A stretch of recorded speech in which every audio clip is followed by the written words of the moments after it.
Are we actually watching one of the greatest teams in NBA history right now?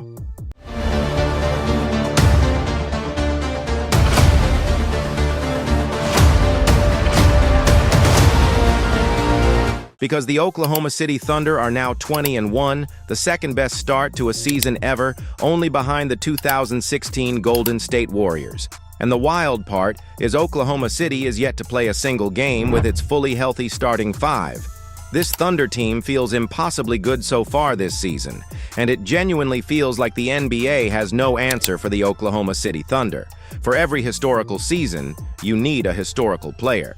And for the Thunder, their guy is gilgeous-alexander. This version of SGA is by far the best we've seen from him, which is wild considering that last season he won the MVP, the Finals MVP, led his team to a championship, all while averaging 30 points per game in the playoffs. And yet somehow watching him this year, it really does feel like he's taken yet another step forward. Nothing about his game is rushed. He just moves through a game like he's seen everything before. He's getting to his usual spots with the same controlled pace that he's always had. On the surface, it looks like the same old SGA, but underneath two major evolutions are currently happening. The first one being the playmaking leap. For years, Shai has been elite at making the quick, simple read. Kick-out passes, dump-offs, and the easy passes where he wasn't able to get a clean look. But this season, he's breaking down defenses in a completely different way. He's no longer just reacting to a coverage. He's reading defensive coverages ahead of time, knowing exactly where he's going to pass the ball to. That's been the clear shift, and the numbers will tell you the same story. He's averaging a career-high 6.7 assists per game, and the turnovers are down from 2.4 a game last season to just 1.7 this year. On top of that, he has a pass-to-turnover ratio of 7.6%, which now puts him in the 91st percentile among all playmakers, improving from his 81st percentile ranking at 8.9% just a season ago. And this matters a whole lot more than people realize. Last season, his reactive playmaking was good enough to win 2 Game 7s and an NBA championship. But asking him to replicate that exact path to the title again this year, that feels almost impossible, because anything can swing the other way in a Game 7. And with Aaron Gordon and Tyrese Halliburton both sustaining injuries in both those games, it's fair to say that Oklahoma City is going to need more offensively this time round. What the Thunder really needed was a version of SGA that could constantly punish teams for selling out on him, turning traps and overloaded defenses into wide-open looks for the rest of the team. That's the next stage of their half-court offense, and right now he's doing it every single night with total command. The second leap that's been happening is the shooting, and honestly, this might be the part that is breaking defenses the most. The mid-range has always been his home. He is yet again living in the mid-range area, shooting 54% on long mid-range jumpers in the 88th percentile, and shooting 54% on short mid-range jumpers in the 89th percentile league-wide. Defenses know what's coming, and yet, they still cannot stop it. But it's the three-point shot where everything changes. Last season, he shot a very respectable 37.5% from deep. But this year, he's up to over 42%. That instantly rockets him into the elite tier of NBA shooters.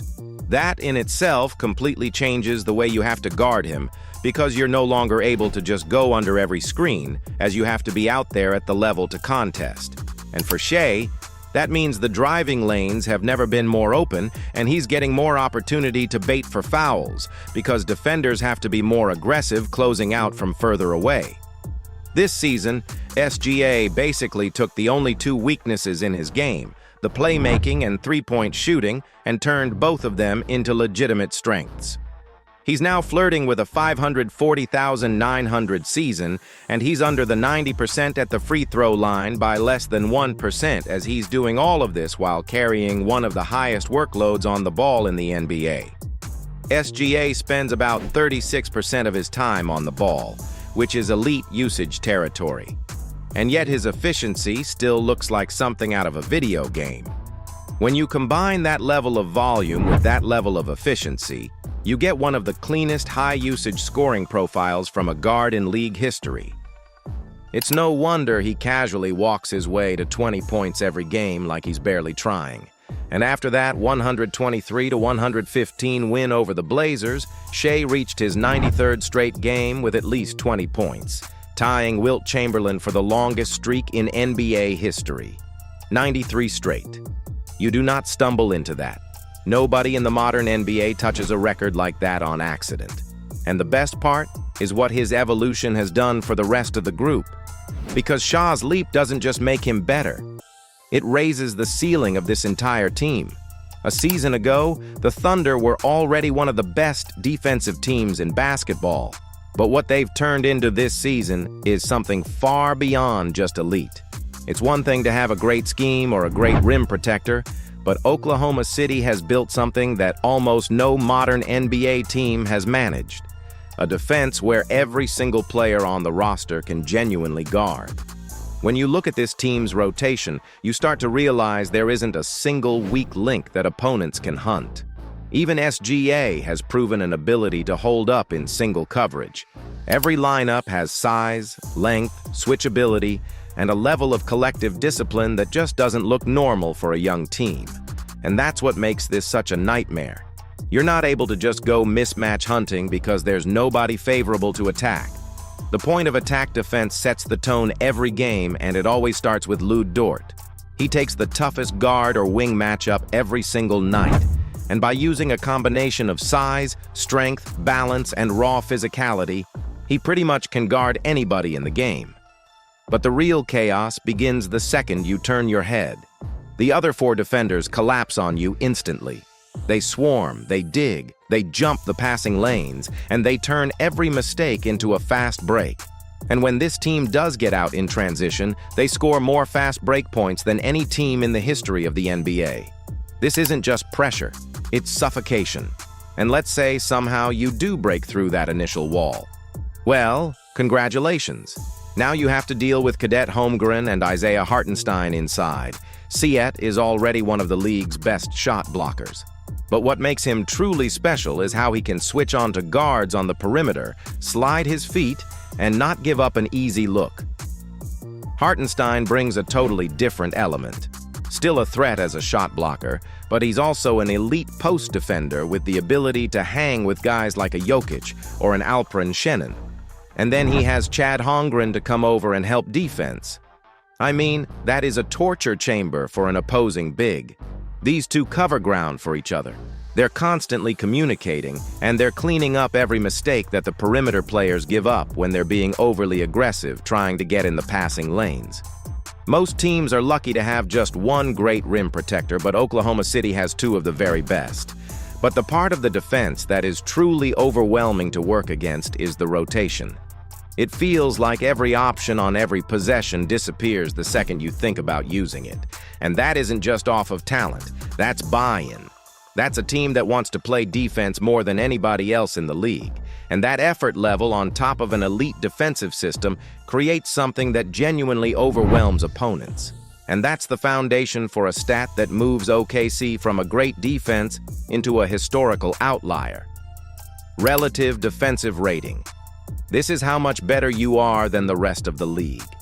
The all-time benchmarks we always go back to are the 0-4 Pistons, the 1996 Bulls, and the 2008 Big Three Boston Celtics. These teams are the gold standards for defense.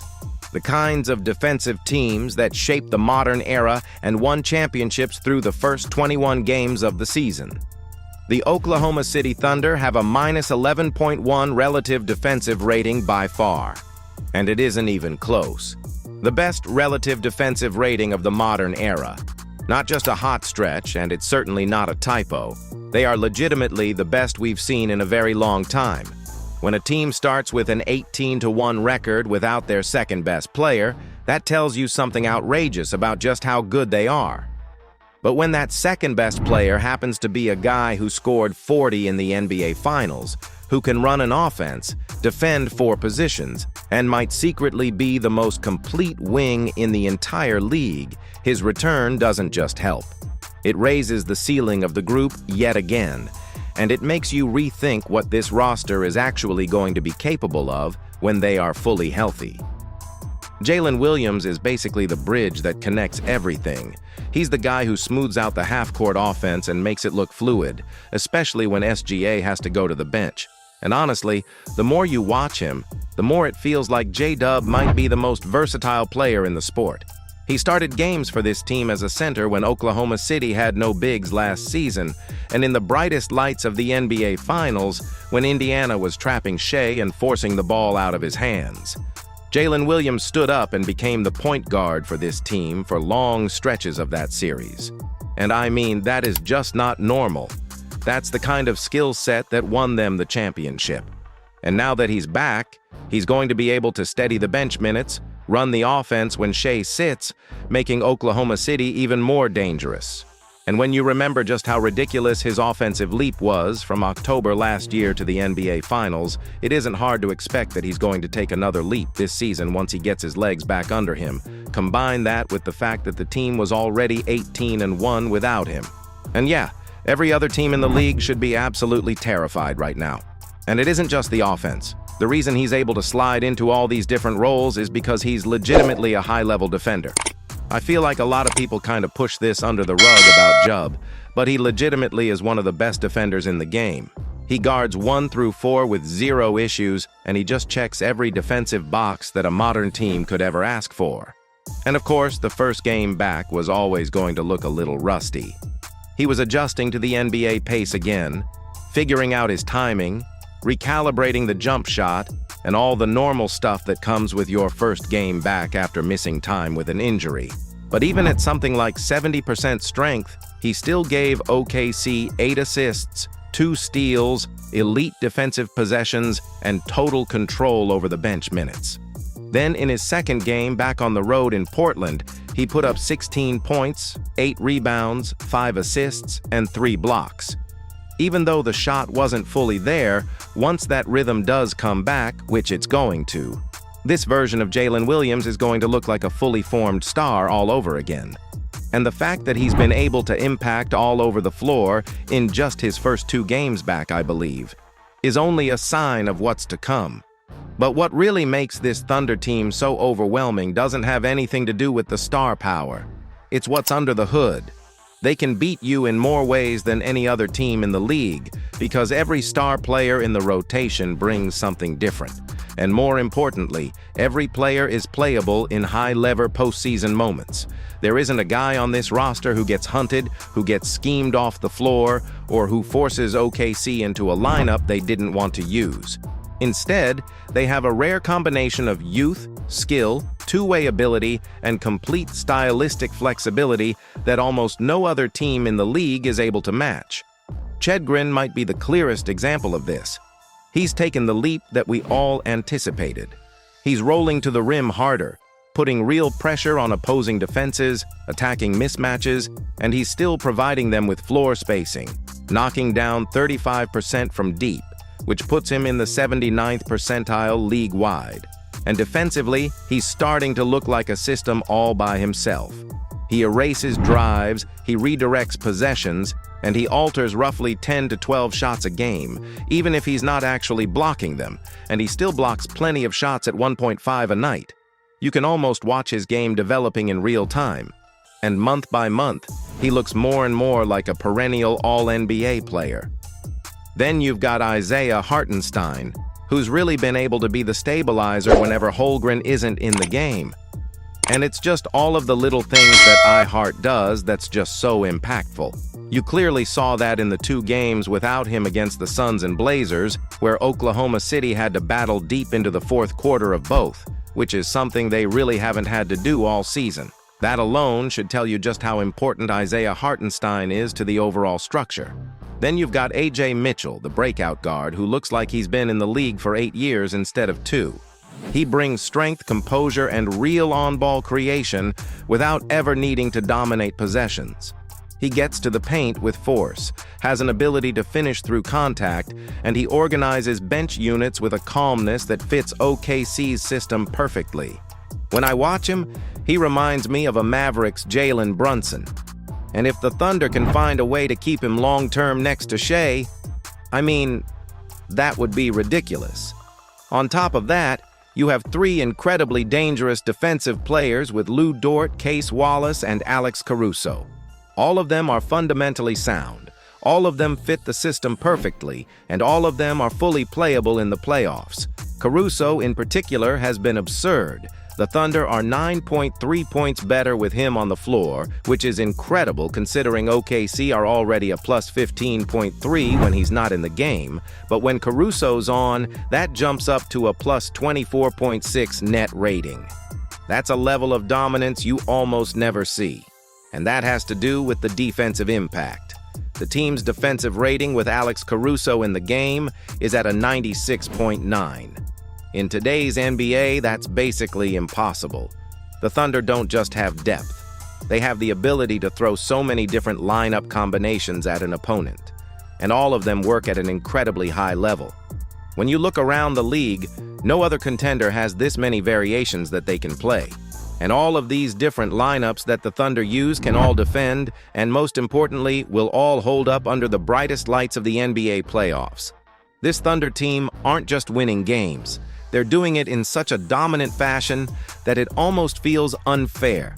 They have a superstar playing at a historic level, a second star returning to a team that was already 18-1, and a third star who is very quickly turning into an all-NBA caliber big. On top of that, they've got the deepest, cleanest, most playoff-ready rotation in the NBA. And somehow, while all of that is happening, they're running a top 5 offense and anchoring all of it with a defense that isn't just elite. It's performing on a level that challenges the best defensive units in the history of the sport. Through the first 21 games of the season, the Thunder have looked like one of the best teams in the modern era. They're 20-1, and they've done it without ever seeing their fully healthy starting fight. And once they get everybody back, this team might prove to be impossible to stop.